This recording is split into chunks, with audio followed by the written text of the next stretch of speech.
Welcome to episode 68 of Comic Book Nation, the official podcast of Comicbook.com.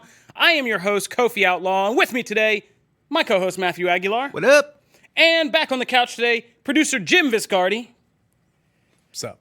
And today, we've got quite a lot to do for you for the early part of the week. It's only kind of the first half of the week, but man, there's been a lot that's happened, so we have a lot to get through today, so there is no time to dilly-dally. Let's start the clock, and that's a production note. That's not even for you guys. That's for the booth. Start the clock. Thank you. Now, when we have the clock started, let's talk about what we're going to use this time on the clock for. Today, we have a lot to get to. We have new castings for the Batman. We have a new thing called Trailer Park, simply that I invented because we had too many movie trailers for individual stories, so we put them together in a little segment that we're going to burn through. We have to do some recap on what happened at the Emmys this week. Not too much, because there's not too much exciting. And some new developments that have already popped up this week. Plus, in our deep dive, we are going to be reviewing Rambo, Last Blood, and telling you about all the great new comics that have come out this week, which Matt has tirelessly read through. So we're going to be doing all of that. Let's get started. And for our new segment, let's jump right into the world of the Batman. Dun, dun, dun. So, the Batman is rolling along after, I know it feels weird, right? Because we've just been enduring years upon years of just rumors and speculation. That's the thing, is like he's been attached to this thing for, two and a half years now? You can't just say he. You got to introduce what Matt Reeves? Yeah, there you go. Director Matt Reeves for the Batman has, but you're right. Yes, he has been attached for years on end before we've even found out anything solid. And this is really now just a semi-solid thing we have. It's not even solid. But we do have the casting of Robert Pattinson as Bruce Wayne Batman. We got that. Now we have two big castings that have come down the pike this week already. Jeffrey Wright from Westworld is going to be playing this, is in talks to be playing this version of Commissioner Gordon. And Jonah Hill has been cast in the Batman, which a headline we all saw coming, I think, that Jonah Hill is in the Batman and a villain role that has yet to be officially revealed. Big speculation is he's either going to be Riddler or he's going to be Penguin. I personally like Penguin, mostly because I just wrote up some Boss Logic art of him as Penguin that made me kind of be like, yeah, this would be a great Penguin. So that's kind of big. It means that this thing is moving forward. It really is moving forward. And now is the time where the mystery is going to start to drop away, and we're going to get more and more castings for this film. So, first thing, how do you guys feel? I've been surprised how well this has actually gone down for the most part. It's a DC casting, so it's never a uniform opinion. No.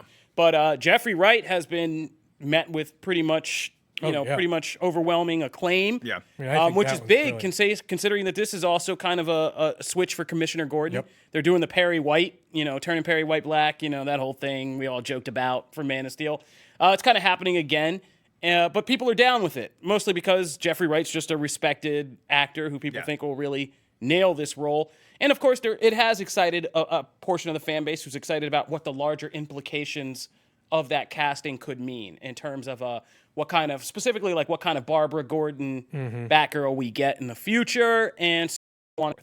So that's solid ground. I don't feel like we got to talk about that one. Jeffrey Wright is an awesome actor. No, for the Facebook copy I just wanted to put I see nothing wrong with this as the teaser. Oh, Westworld reference. with a Westworld reference. Or Westworld. But no, that casting is just that's a slam dunk. I think that's and totally unexpected, right? Like none of us in our but in the best way. Even like we're like someone like Charlie's casting a wide range of diverse Jim Gordons from like all four corners of the earth. Like didn't even like pick like Jeffrey Wright for that. But yeah, that's pretty good. Because he has that kind of gravitas. He can look like a dude who's been in Gotham. He can play any part. Yeah. That dude is, The Jonah Hill aspect's interesting, too, because Jonah Hill's done... That's the larger one I want to get to. That's the one worth actually talking about, right? Yeah. He's done a bunch of recent movies that have had him in, villain-ish type, but, serious roles. And I think everyone is quick to jump to, similar with Robert Pattinson, where everyone was quick to jump to... the movies that they first got famous for and things like that, which are clear departures from what this movie intends to be and departures from what they have currently, their more recent work. And so for that reason, I'm like, all right, I don't really care what role he's in. Like it would be kind of crazy too if they made him like Professor Pig. I don't think they'll ever put Professor Pig would be in amazing. a live action Professor Pig movie. But I love that. But there's a ton of characters I think Jonah Hill could play, and But Penguin this sounds is like also Hollywood, so like it's pretty much a given assumption that for a movie like this, somebody sat down, watched Wolf of Wall Street, and was like, "Yes, that!" Like, and Jonah Hill, and that's what we're getting. We're getting Wolf of Wall Street Jonah Hill, who was, as you said, like kind of a villainish. He walked the line between being kind of unbalanced and villainish and comedic. Yep. And I figure that's exactly what we're going to get. And I could see him being either Edward Nygma and being kind of a rapid-fire, trash-talking, kind of humorous Edward Nygma, or just like a very kind of his Wolf of Wall Street character just slapped onto Penguin as kind of like a gang lord and a gangster, and kind of like a New York gangster flipped for the comic book realm. And I could see him doing either, and I would love it, because I don't think either of these roles will be overwhelmingly like major to the storyline based on the rumors we're hearing. If it's something like the Batman story, The Long Halloween, which is a famous Batman story, and you should definitely get that graphic novel if you haven't read it. Ironically written by Marvel's TV head, Jeff Loeb. That's right. It basically is like a year-long investigation into a serial killer, but it involves all of Batman's rogues gallery. Like, they all show up at different points. And even Calendar Man. Yeah, even Calendar Man, who is a man in the story. And it'd be awesome if Jonah Hill was Calendar Man. Like, right. That would be awesome. Like, yeah, I mean, that's the thing. Like, like that's one. My point is, like, he just has to basically. I feel like this person just has to show up for the most part and just kind of do a bit role or like a bit scene as like the Penguin. I mean, I'm amazed you've seen, like, because from the reactions to this, I haven't.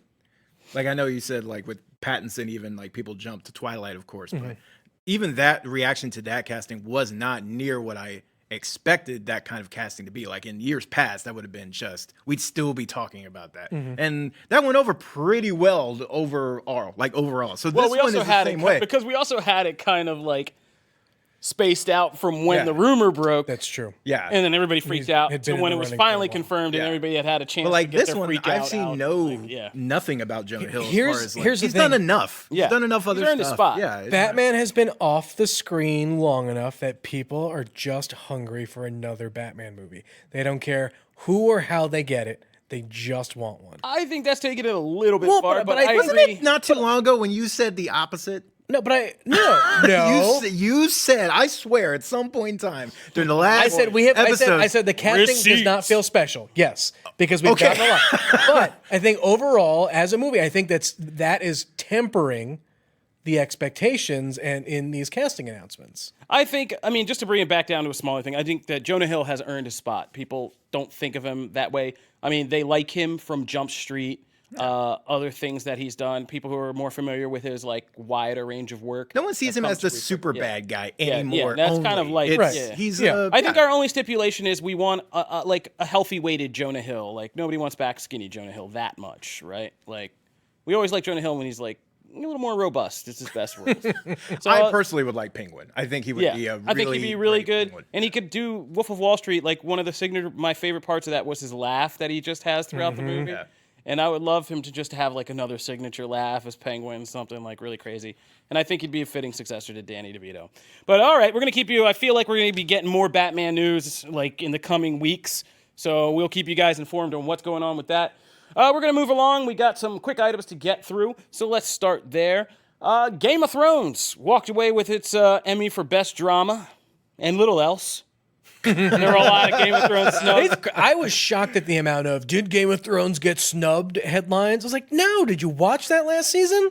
Yeah, I mean, it's interesting what has happened in this last season of Game of Thrones because I feel like on the one hand, people are having like their normal biggest show and TV reactions to things.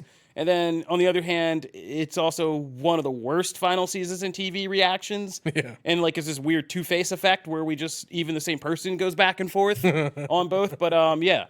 So like, did Game of Thrones get snubbed? And it's like, everybody thinks, and that just shows you what the voting process is like. It's just like, well, they completed the final season, therefore they should get all the awards. Doesn't matter that it sucked. You guys know how this works. You get done, you get all the awards. And it's like, okay, but this one wasn't the greatest. And I was actually okay with like, especially in like the lead actor roles and lead actress roles, like I was okay with the people who beat them out. Like I think the girl from the Ozarks should have beat all the Game of Thrones people. Yeah. When I saw her in the nominations, because I didn't follow the Emmys this closely this year, but when I saw her in the list of nominees, I was like, oh, she was really the best to me.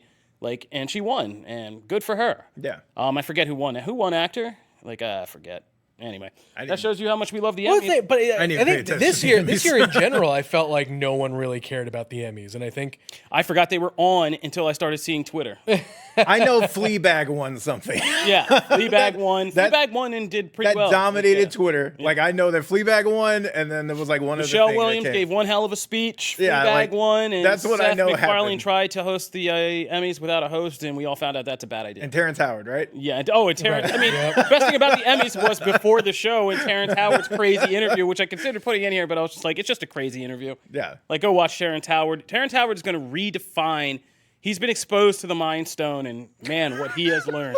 Go listen to that. Boy. So, Game of He's Thrones got tripping. its Emmy for Best Drama. That's its like consolation prize. The crowd got on stage and said goodbye, and we can now all put this to bed until those 2 prequels come out. So, until then, so long, Game of Thrones. Thanks for the memories. Moving right along, we will talk about Walker, Texas Ranger. Oh, yeah. Yeah, here we go. Matt's been itching for this. So, in a story that none of us saw coming this week, it's been announced that Walker, Texas Ranger is getting a reboot, and the person we all thought would be starring in it to take over for Chuck Norris is, and that is Supernatural's Jared Padalecki. Did not see that coming. Did not see that coming either. I mean, I know he's got like a Western vibe background, yes, as an actor, I believe. kind Does of. he? Yeah. Yeah. I mean, he's always embodied that, but It's just what do like you the guys things think of I it? know him from are Gilmore Girls and Supernatural. Neither one of those I just love screams that, I just Walker, love but it's I'm funny cool. because we wrote this as a story on the site last night. That there's an episode of Supernatural where they're like in a Western setting, and Jared gets introduced as like Walker. Oh, he's really? He's a Texas Ranger.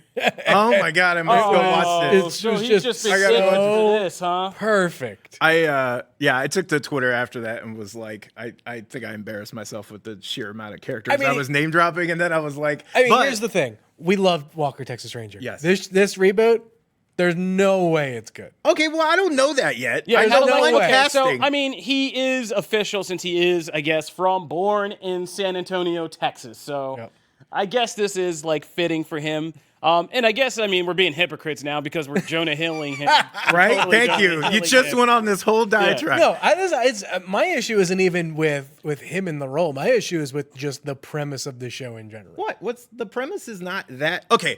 You have to consider what we're talking about. I am a big fan of the original show, but let's be honest. The But original so- show is completely campy. But It's so over much of that the was top. because of Chuck Norris. You accept it a lot because of Chuck Norris. don't put like that show has characters named Gage in it. But Come on. that's like saying next week if they announce that they're going to reboot Dr. Quinn Medicine Woman, everyone's going to be like, yeah, all right. That's coming. You know that's coming. Okay, So it's on and someone's like, desk. let's point out that all of these have been relatively successful on CBS, which is where Magnum this is aired. PI. Yeah, Lethal Magnum Weapon. PI, Hawaii Five-0, Lethal Weapon. If the cast hadn't imploded, had it was imploded. it was But successful. I'm saying CBS specifically, MacGyver, Yes. Magnum PI, There's an Hawaii audience. 5-0. Yeah, like, that show's still going on. and that's still It's- going for yeah. 10 years. There's an like, audience for this nostalgic period of. And Jim, you're not giving CBS credit for how well they bring back these series with nostalgia, yet new excitement. I mean, they're already changing up some things, right? Because the main secondary person is going to be like the first, like they're making a big deal, like she's the first female Texas Ranger in that elite group or whatever, right? So they're going to make some changes to like the cast because it was really just him and Truck. Trevette. Is it Trevette? Yeah. And so that was the main group, and then like CD, God, the I just- bar guy, right? I just really hope that they show the restraint to not want to make this like a gritty show because I have a feeling no. that's where. Well, no. That's definitely coming. There's no way. No. Like, let's just all be real. There's no way you're doing this modern Walker, Texas Ranger with all of the things happening socially and politically around And the not Texas have border it. Oh, at all. This is okay. all coming. Now, here's the thing. Now that I didn't even think of that. But That's you're that's right. true. No, that's absolutely true. Yeah. I just look. All I want them to do. All I'm looking at this for. I am not looking at this for serious drama or social commentary. What I'm looking at this for is a entertaining, weird, like Texas version of a procedural and have some fun with a wink and a nod to fans, then cool. When You Jared, can give when me Jared that. does his first spinning wheel kick, the internet will just lose its damn mind. Does he have, by the way, that is one thing I've been I asked have on no idea Twitter. if he's got, Does he have a background in martial arts? Because that's kind of a important thing. Oh, I mean, know.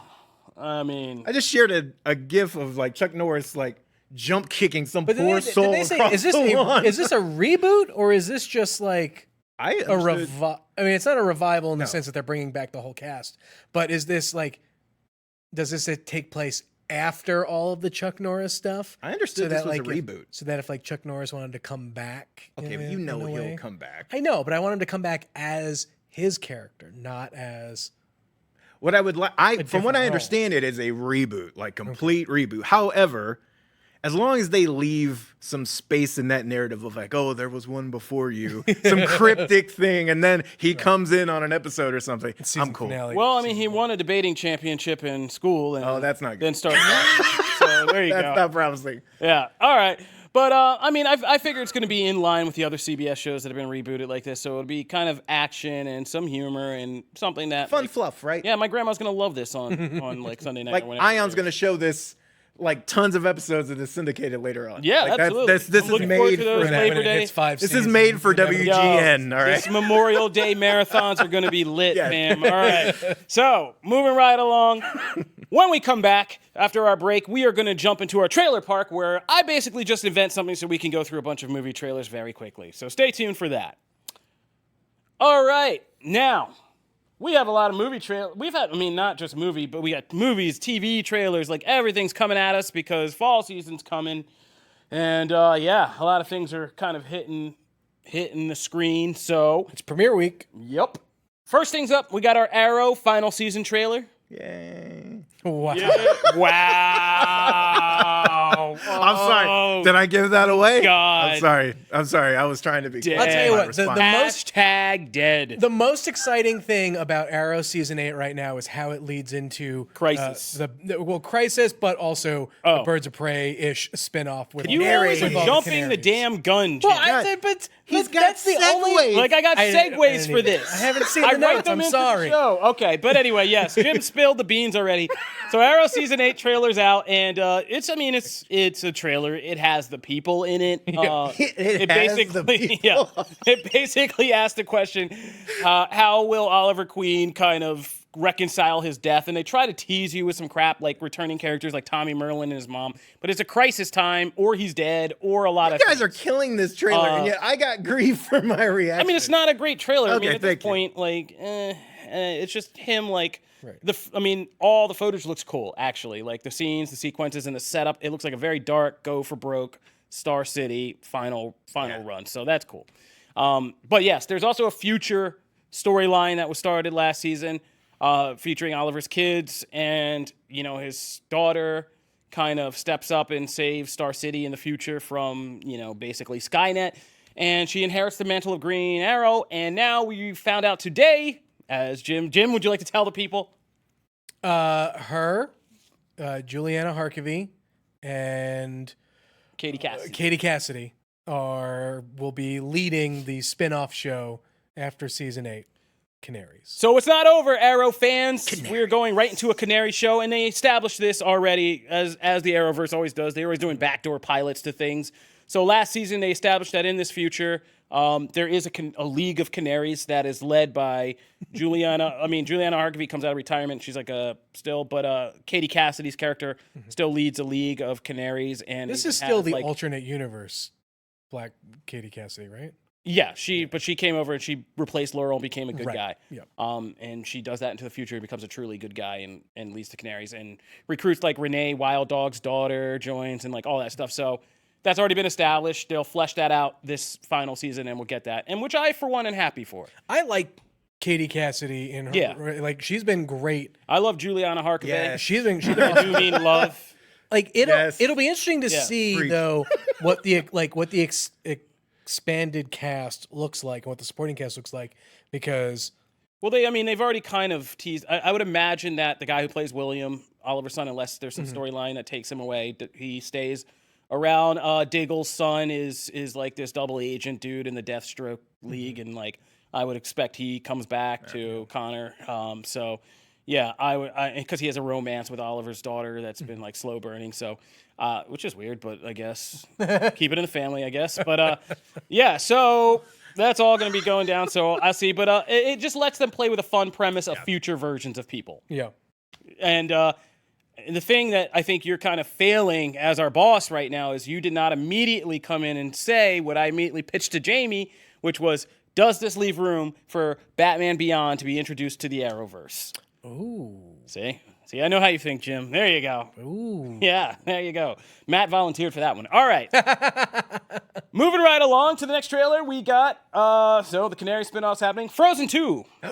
Which looked pretty interesting, but I think I figured out this movie already. Not like that trailer. You did not like that trailer? That's like the most exciting Disney trailer I've seen in a long time. Are you serious? What is It wrong looks like with a you? good Disney adventure, and it was better than any of the Frozen trailers ever made me want to see that movie. You also see that last scene of Olaf? Well, yeah, sure. That's an amazing scene. Yeah, like a just mimicry, seems like with the screaming. harness cam. Seemed so serious. It is serious. It is. I get that, but it was like What is happening right now? it was a lot. It was a lot of serious. There's a lot going on here, and there's a lot of implications. It's about like kind of this empowerment, but what happens when empowerment can become too powerful? It can be too alluring. There's a lot of potential allegories It has in me here. asking the question, like, I mean, are they gonna like kill Elsa? No, You don't think so? No. I think this is the story of Elsa was like this freak person who in the first film she didn't feel like she belonged. It was about empowerment, and her sister as a vehicle of that. This becomes like, when does empowerment like get too far? It goes to your head, all of this stuff. It's implied in the trailer. Spider-Man? And her sister's there to help kind of bring her back down to earth and keep her grounded. But I think it's about balance is kind of what. It's also about family. Yeah. Like what your legacy is, because of course we're gonna learn like what really happened to her family, right? And there's ties in there. So, and her parents were supposed to make some kind of appearance, at some point, not just in the flashback. Yeah. So there's a lot there, but I mean, even in the early trailers, I feel like the tone was pretty clear. Like that this was going to for be sure. a more, not Darker even and more serious, serious, just yeah. yes, a more mature Yeah. storyline. Those scenes in the ocean and stuff. I mean, those are potentially scary stuff. I think what I didn't. But let me just finish ahead. to say what I'm saying. I think it's about balance. Like, I think it's gonna be a good story because it seems to be some kind of war where there's rock monsters. There's a lot of ocean imagery, and if you just think in simple elemental terms, like Elsa's the balance between water and solid and earth. Yeah. She's ice. I love the whole war. think I she's love the kinda warring like- faction inside Yeah. that force. Like that whole part of that story is really interesting to me. Yeah, and I think in the end she'll be the key to kind of bringing peace to this whole Yeah. thing. I don't know. I think. I mean, clearly the movie is trying. The trailer is not trying to spoil things, and it feels like through the trailer that there are a lot of things that could potentially be spoiled, and that like the trailer that they cut just felt like a lot of Like it has to jump around. yeah, like it jumped around a lot, and I don't know. I mean, maybe it was just me, but I couldn't. I could follow it, but at the same time, I was just like, I don't know. Man, There was nothing. There was. I don't know. I guess what I loved so much about the first one, it was that it felt way more charming than I think folks had expected, and this one did not. I disagree. I think this one looked more exciting, personally. Fair enough. I mean, I love the It, first. it looks like a big adventure movie, and I Yeah, think it's but gonna be- I'm down. I also think part of it too is because you're not seeing, because the first trailers even of the original Frozen Yeah. focus so much on the charm and the lightheartedness of it. Yep. Even though if you watch the first Frozen, Oh, yeah. it's a more mature Yeah, through line sure. for Elsa. I mean, and dude, the guy like freezes like Anna's heart, and like there's a ton of like kind of darker stuff for a Disney film. So I Yeah. feel like it's just in the presentation. I feel like once you see the whole thing as an entire project, that charm and the small lighthearted moments will come through. I feel like it all. All right, so moving right along because we don't got a lot of time for each of these. The trailer for El Camino, the Breaking Bad movie coming to Netflix, came out. The full trailer, and it really takes you back. I mean, this trailer literally takes you back to the final moments of Breaking Bad, and then continues what happens afterwards with Jesse Pinkman. And it's a pretty intense trailer. I've seen a lot of fans online, and I'm a hardcore Breaking Bad / Better Call Saul fan in that whole universe, and I've been pretty attuned to it since it began. A lot of fans have said they don't want to see this be just a chase movie, like where Jesse Pinkman's trying to outrun the cops the whole time. I'm quite the opposite. I think Breaking Bad works best and always has been about. Breaking Bad is that show that first caught my attention because it picks up things. It doesn't just hop over events. It takes it minute to minute and shows you, unless it's a flash forward setting up a mystery, in which case it still has a current timeline showing you how we got to these things. But it handles things minute to minute. And I think that's the power of the show ever since the second episode, where at the end of the first episode, they killed somebody, and you think in another show it just picks up with them the next episode getting rid of a buddy and kind of doing that. But no, the second episode of the show is them literally having to go through the mechanics of how to get rid of a body. And it's an entire episode. Yeah. And so that's Breaking Bad. And so I don't think you should expect that to change. Makes sense. This looks like an intense thing. And the best theory that I've seen from everything that is shown in the trailer that's interesting to me is the idea that Jesse Pinkman isn't a getaway movie. It's simply him trying to put the things he did wrong in order. The kid Brock, Walt Jr., all this stuff that that still was unresolved at the end of the show, and trying to make sure that's all put in order as kind of a spiritual cleansing before he kind of possibly gives himself up and turns himself in. And which could be the end of that trailer when he says, "Are you ready?" And he says, "Yeah." I like that. And I wouldn't be surprised if that's like the end of the movie. Yeah. And it's just an epilogue, because I don't think this is meant. I think this is an epilogue, not like a big franchise opener. And it's about how Jesse kind of resolves what's wrong with him, which was a major part of the show. So I loved it, and I loved seeing. I mean, we only got a taste of the characters coming back, like Badger and Skinny Pete and stuff like that. But this brought me back to the world, and I am really psyched to see this. October is going to be pretty intense. Nice. Anybody else here, Breaking Bad fans? I agree with you. Like everything you said, like you actually put it perfectly. Like that would be something I would like to see, because I agree. I don't think this needs to be an open the storylines for a bunch of new stuff. Like I'm cool with just seeing what happens to him right in that span of time after, and then being like, let's close the book. Like, we're good. Because the book's still open in Saul, by the way. Yeah, but I was just saying his. And so whatever happens in this movie can be picked up by Better Call Saul. So let's all just kind of remember that. I think one of so I have not seen any Breaking Bad, but what I can appreciate about just like a project like this is becoming a shocking place to work. Seeing Kofi, Kofi, and your excitement is that like where I think it's cool that there is a place like Netflix where a project like this can be done to sort of work like the epilogue that fans always wanted. I think those always come at great risk too, because like if it's just not good, then it's like that's the last sort of taste in your mouth. But at the same time, like when you've got the right creators involved, I think it's pretty cool. The trailer didn't look like something that I could jump in and feel like I could follow along. No, you have to watch Breaking Bad. That's what I figured. And so So you got good motivation to go watch Breaking Bad finally. What the hell have you been doing with your life? I got to finish watching season 6 of The Blacklist, and then maybe I'll jump into between you not watching this and Joe. You and The Blacklist. And Joe not watching Harry Potter, like Brandon not reading Harry or watching Harry Potter. Like, wait, Joe didn't watch Harry Potter? Joe no. has not seen What is going on in this entertainment company? I don't know. Anyway, moving right along. So the next thing up is a quick shout out. This is not really in our wheelhouse too much, but we thought it was interesting. Uncut Gems trailer for Adam Sandler. This is the movie that's actually earning Adam Sandler Oscar buzz. And after seeing this trailer, you will see why. He basically plays like a hustler in the Diamond District of New York. And if you've ever been in the Diamond District of New York, this movie captures it perfectly. Dude, that's where I had to pick up my wife's engagement ring. Dude, I went to go see a guy named Avi, who's a diamond wholesaler, who just like multiple security doors. Dude, I had to go. An old dog sitting on his stool like the whole time, and he just dumped a mass of diamonds on the table. It was like, okay, see whatever one you want, fish through and pick, and that's how my wife got her ring. But I did a good job. Picked a pretty perfect diamond and got her hand size exactly right. So thanks, Avi. But yeah, I mean, this was like a guy, and he only works on referral. So like, you can only have a human contact who knows him. Who can refer you to him. It's the only way he lets you in the doors. Yeah, and this is the Diamond District. Like, so I saw this film and I'm like, yes. Flashbacks. Like, yeah, and this is how it works. And of that world, and Adam Sandler playing this guy is like a quintessential New York hustler, Diamond District, guy.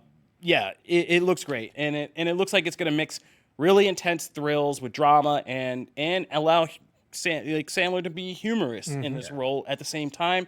And Kevin Garnett has a big role in this movie, which is awesome. Yeah, no, that was the most like Kevin Garnett. Like, And he's like in the trailer a lot. Like he's a major he's got part a of the sizable storyline. role. Yeah. Yeah. So, because it's about a bet. The whole thing kind of centers around a bet like he makes around Kevin Garnett. So, yeah, man, I'll be watching this. It's a good looks trailer. really Go good. see it if you have. I hope this does really. Like, I really hope that this, because I feel like Sandler has been like on the precipice of that critical, like that not just critical, because he's been in a couple of movies that right. are like critical darlings, but they never quite jump the Push thing him of over. like full on, like No, this is they're a unqualified Always hit. Well, because Punch for every- Drunk Love, Funny Yeah, People, Spanglish, like there's a bunch of ones that he's good in. Cool, because for every one of those he does like 3 of those direct to Netflix, like which get great reviews. Like people love his. people his Netflix swear stuff. by that They stuff. swear by them, but at the same time, it's just like, oh well, all right. Yeah, the young Sheldon crowd loves that stuff. This so. has like the buzz to really be that Yeah. one that Yeah. really launches him into that kind of second real part of his career where he It'll just be great. does He'll those. finally be able to add Academy Award nominee. Like I feel like he's got a shot. Yeah. And I mean, Adam Sandler deserves it. So, I mean, Yep. for all the crazy stuff he's done, he's still he's still got a lot of talent, that guy. All right. So, finally, we got a teaser for another Apple TV show. I'm just curious about this whole Apple TV thing. M. Night Shyamalan's Servant. And I'm just mentioning this because if you've seen it, it's only 15 seconds, but it looks like it has the creepiest CGI baby with 2 different color eyes I've ever seen. Like, thank God my son's older now because I would be creeped out to go home and look at him if he was still in a rocker. I'd be like, stop looking at me. Yeah, babies. putting are a, just like- creepy in general. Putting this like little pillowcase up between us. Like, I don't want to look at you right now. Like, yeah. And this one's about like a possible demon baby omen type vibe. And it looks kind of creepy. And this is the first thing to really get me legitimately interested in Apple TV. I was like, ooh, I kind of want to see what this show's about. But I think a lot of it has to do with it being an M. Night movie, and I like M. Night has for as many hits as he has as many misses, but at the same time, you never know which one you're going to get, and I think that's the intrigue. But he has he has a very devout family. I count myself in that group of like, if his name's on it, I'm going to gonna at check it least out. give it a shot. because when it's on, he is on. yeah, it's great. yeah, no, I mean, and like, again, some things about like his movies, especially going back to horror when he's just kind of like writing ideas, he's still got great ideas. Like, I love Devil. I like that movie a lot. So I'm kind of interested in this. But those are all our trailers. They're all up on Comicbook.com. And if you look in our post about the show, we'll have links to all of them or a lot of them or whatever. So moving right along, we had more, but we're going to knock that to the next show because we got to deep dive into our deep dive topics of the week. So that'll do it for the trailer park. And we're now going to deep dive. And the first thing we're going to deep dive into is a review of Rambo Last Blood. Somebody had to catch this bullet. I went out Thursday night and put myself out there to go see this. Doing the Lord's work. Yeah, we didn't have time to do it for last show, but the memories are still fresh, trust me. Basically, Rambo Last Blood is a 1-star review from me. You can read my full review on the site. I wanted to enjoy this movie, I really did. I'm not one of those people who gets like stuffy about this isn't a cinematic masterpiece. Like, meh. I mean, we just like, gushed about yeah. Walker Texas Ranger. Yeah. I started my career in this industry. One of the first reviews I ever did was for Rambo, the 4th movie. And I love that movie. It's over the top, the sappy melodrama that evolves into just crazy over the top violence by the end. Was so enjoyable and like viscerally like enjoyable and funny enjoyable even that like I couldn't hate it at all when Sly Stallone's like creeping up behind dudes and ripping out throats like, putting 50 cals to dudes like at point blank range like yeah. So I enjoyed Rambo and I was hoping to at least because we saw the bad reviews, we heard all the stuff about it, but I was still hoping we could go out and still enjoy this as like Rambo, as just that escapist guilty pleasure fun. Rambo Last Blood is not fun. It's sad, really. Like it is a sad kind of drab, nihilistic movie to the core. Like it's like life. It's like goth Rambo. Like life is pain. There's a line from a main character, like the Mexican lady that he lives with, which is never explained what this surrogate family is. It's in the notes. for the movie. Like, if you read the thing on IMDb, it tells you that this is Rambo's old friend. She's moved in with her granddaughter, but the movie just opens on them being there in this house together, and little implications of the little girl's parents are no longer around, and this lady is not like a romantic interest, but she's not a caretaker. Like, she's just there. Yeah. And they're all just living in this ranch together. Okay, but it's sad and it's nihilistic. And at one point, the Mexican lady just says, "I feel like I'm going to be sad for the rest of my life," and that's her last line in the movie. Oh my god. Yeah, and it's like, whoa, like that's some character development, I guess. And the end is Rambo like riding off into the sunset, and like is going to be sad for the rest of his life. And it's just such a depressing movie.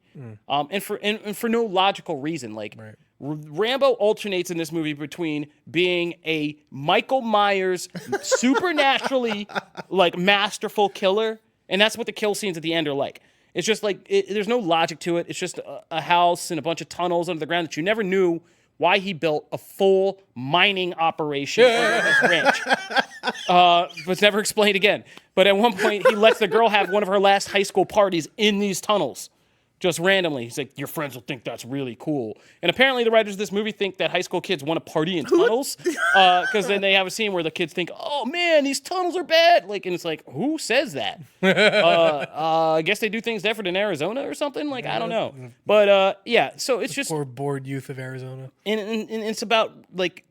He alternates between this, Sonic. but then he also, like, a major conflict is him trying to go to talk to a bunch of cartel guys who nearly beat him to death after a conversation. And it's like, okay, Rambo, like, you can sometimes nearly get beaten to death.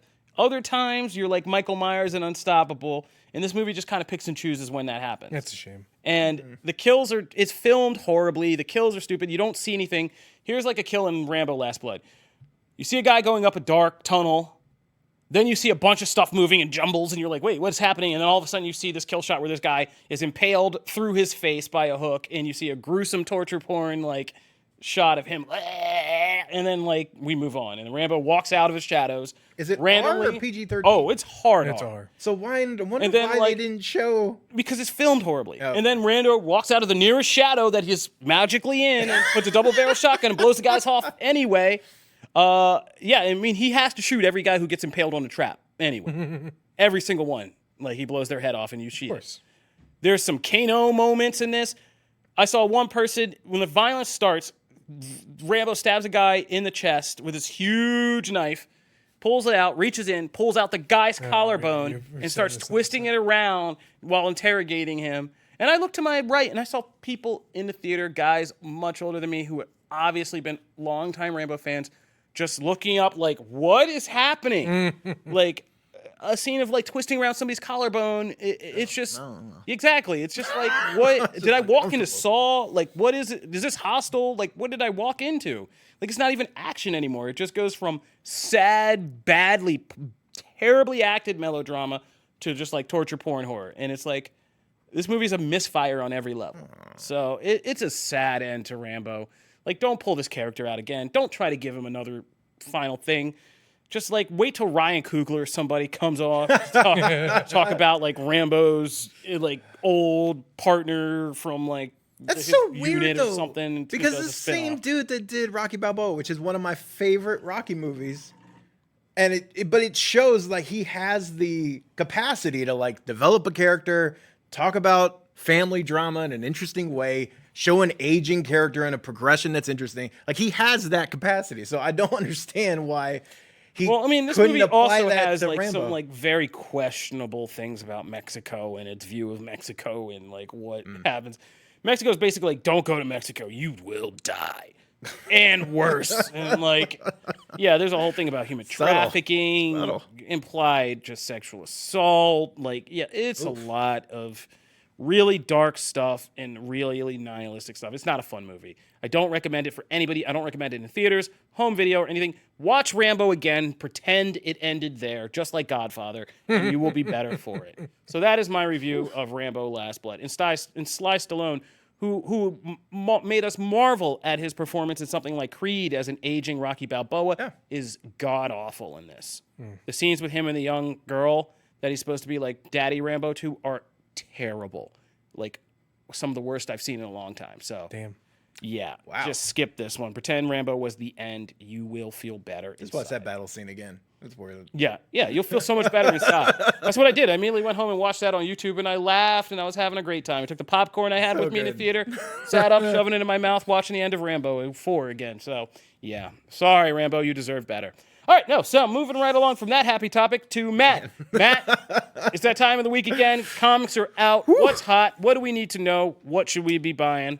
Break it down. Well, so starting out, Powers of X number 5 hits this week. We're coming towards the end. Yes, we are, very quickly. Yes, and we're getting near the dawn of X and a bunch of new books and stuff like that. So There's a lot to answer, so we'll break that down. yeah, we'll break that all down next episode.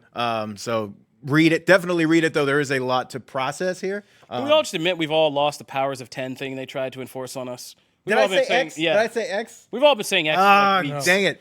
Yeah.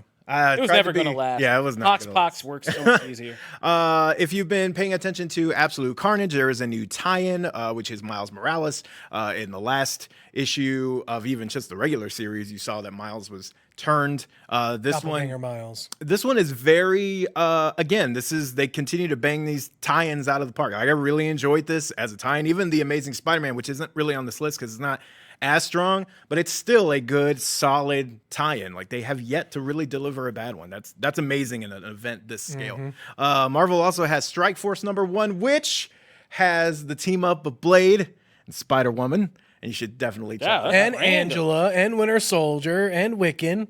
But Spider-Woman. Spider-Woman and Blade. This is actually a really cool team because he's right. It's Winter Soldier, Angela, Wiccan, Blade, and it's a very interesting setup. It's actually a very cool premise. I didn't love the art, but it's still got a lot of potential. So, also Fearless number 3, if you're looking for just a really, it's 3 short stories. They were all just really enjoyable. Like, this is not one that's like demanded reading, but if you're looking for just a fun Marvel title to pick up, this is definitely just a great series actually so far. Also, I've been a little down on the Superman books, but Action Comics 1015, which is weird to say that once it gets into the thousands, that was really good. Like, it's all about Naomi and Superman and their kind of interaction. And I was talking to Jamie in the office about, we disagree on Bendis's Batman, which is Batman Universe. I don't like that Batman because I feel like it's too jovial. I don't like my Batman like Too jokey. too jokey, too self-referential. And this Batman is like the perfect balance. Like, Bendis does a really good job. Like, he's so Batman shows funny up in action. In action, Okay. yeah. So it's like, and it's all about Naomi. And so it's a really interesting mix. It's like, I actually kind of started wanting to maybe go back a couple issues and figure out like what really happened with some of the Superman-centric stuff. But it was really good. Like, if you're looking for a jumping on point, this is actually a great one because Naomi explains her whole existence. It's also got a really cool thing with the art where they show it from, it's very much like a first-person video game. They show it from her angle because she's learning how to fly. It's really interesting, like really cool issue if you're going to pick it up. Is this a tie into the Leviathan stuff, or is this? They do, yes. They do mention it, and it's like, it pops up, but it's not so much like that's not the focus. Okay. But yeah, Leviathan has not been a thing for me. Also, Batman Curse of the White Knight, number 3 is out. This issue, Sean Murphy's art has been gorgeous. It continues to put new wrinkles into this story, especially with Harley. I really dig this book. I really like it. And they keep going back to like the first Wayne. You're seeing like the first,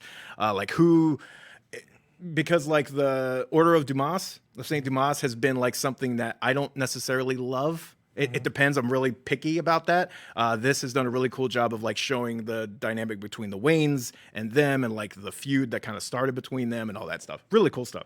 Also, Harley number 1. Now I'm going to pronounce this name because I love this artist, but I never say the name out loud. So Stepan Sejic. Is it? I heard it was Sage. Like, he actually put a pronunciation on his Twitter. Stefan It's Sage. Yeah, Sajic. but he leaves the IC off. He just Sage? He says it's how you Sean Connery would pronounce his name, and I'm like, oh, Sage. Gorgeous book. This is Harley number 1. It's their new Black Label book. It is all about Harley Quinn and kind of her when she first started at Arkham. It's a Black Label book, so it's kind of set in its own continuity. You don't have to know any of the other stuff. It sets all that up. It's a gorgeous book. Like, his artwork is always beautiful, but this book is really good. It's like 63 pages. It costs a little more, but definitely worth it. I think it's like a 3-issue series. So definitely check that out. It's absolutely gorgeous. I may have known this dude. He did a bunch of work for Top Cow a long time ago for The Darkness and for Witchblade. Yeah, Death Vigil. Yeah, Death Vigil. He did a few issues of Justice League His Odyssey. Aquaman, well, he did an Aquaman run. Beautiful. So gorgeous. Dude, it's got some Yeah. gems. Also, Bloodshot, #1. They have rebooted For the that 69th character time. again. You know what? I didn't go in expecting a ton. It was actually pretty fun. If you are a fan of Bloodshot, I mean, this would be a good hopping on point to do a very good This job. one's been breaking it down. getting Remember more when buzz than the other Vin ones. Diesel was making a movie about that? It's coming. Aren't you excited? Aren't you on the Apparently hype they've train? officially wrapped. We may get a trailer sooner than you think. Wow. See, and then we could be As talking soon as about we it in get out Trailer of here, Park. Bloodshot trailer drops. But this one is actually very enjoyable. Like if you've been looking for a place to hop on, they've tried to do this like 3 different times over the last like 3 years. But this one is actually pretty solid. I actually enjoyed this. Next up is Angel #5. Which is Boom Studios' kind of Buffyverse spinoff. This is the prelude to Hellmouth, which is the big crossover event that's going to merge Buffy and Angel for a while. This issue is just a great issue on its own because, I mean, for fans of the show, Charles Gunn has a huge role in this issue. And it's just a really interesting dynamic between him and Angel, but they do also plant the seeds for that next event, and that looks to be cool. Also, if you want to catch up on the series, Angel Volume 1 also hits stores on Wednesday. So it's a great way I like to when catch up. publishers do that. Oh yeah, it's perfect. Makes sense. Mighty Morphin Power Rangers #43. You didn't think you were getting away without Power Rangers. So close. Dane, the bounty hunter, absolutely wipes the floor with the Rangers, and it's a cool sequence. Like he just lays waste to them, and it's a great like when they make a villain feel. To use a wrestling term, when they make a heel feel powerful, and they actually let them just decimate. That's what they did with this villain, and it's really cool, really interesting stuff between him and Zed. So definitely check that out. Also, last one, Ether, Disappearance of Violet Bell. Matt Kent and David Rubin. This series has been a personal favorite of mine. We're on volume 3. It's essentially about a guy who is able to go into, he discovers this like magical realm, but every time he goes over there, like years or decades pass over in the earth. So when he comes back over, he's much older, and it's dealt with stuff like his family members have died, he's lost his wife, and like his daughter, like, and essentially grew up kind of trying to be him because he was gone literally for like at one point 20 years, and he comes back. Like, there's a lot of interesting family stuff that happens in this book, even though the premise is he's kind of this fun adventuring detective over in the magical world. So he's always trying to solve a mystery, but there's a lot of really interesting personal dynamics that come into play for this. So the volume 3 of this is on Wednesday, #1. You should definitely check that out because it is awesome. And that is comics. All right, that'll do it for this episode of Comic Book Nation. We thank you guys for listening. If you were just getting acquainted with the show, we drop new episodes every Wednesday and Friday on Comicbook.com, where you can subscribe to our RSS feed and get updates on every episode we drop. Or you can subscribe on your favorite listening platform. We're on iTunes, Spotify, Stitcher Radio, Google Podcast, Google Playlist. You can tell any Amazon Alexa device to play Comic Book Nation podcast, and it will also fire right up for you. If you want to continue the discussion about anything we talked about here, hit us up at the hashtag Comic Book Nation, or you can find me at Kofi Outlaw. Find me at Matt Aguilar CB. And at Jim Viscardi. If you like the show, please go on iTunes, leave us a 5-star review. Periodically, we read all our 5-star reviews on the show, or some of them. I shouldn't say all. Man, I'm signing myself up for something there. We read some of our 5-star reviews on the show. If we pick yours, you get a Comic Book Nation t-shirt. So be sure to leave your 5-star review now, because we are quickly approaching another point where we will be going through some reviews. Want to thank you guys for tuning in to Comic Book Nation. We hope to see you next episode, and we're going to get out of here. Peace. Deuces.